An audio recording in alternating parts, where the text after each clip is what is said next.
mining dito. Pabalik na ako ng motor ko. Pabalik na ako ng motor ko. Layo rin ang nilakad ko. Yan. Dami na tao ngayon. Dami na rin ang dami.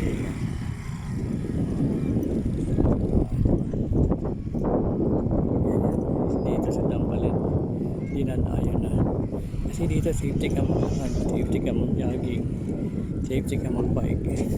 Dagat ang hudugan mo pagkabila sakali tubig, hindi sasakyan. Di ba? May mga ano dyan, paralyze. Pag exercise kayo dito kayo pumunta sa tabing dagat. Yung mga na-stroke, taasan nyo ng loob nyo. Ayan o, ang dami nagtitinda o.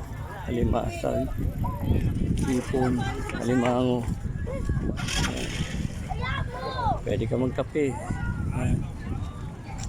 Ito mga anak mo to. Ito marami nagtitinda dito.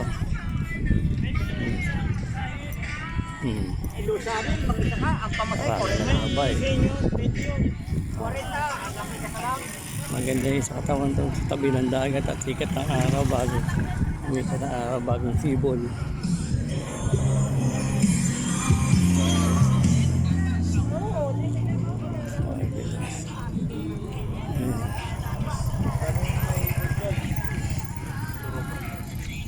Ayun, nakita ko pa isa sa klase ko kung ang bibili ng alimango guys, parang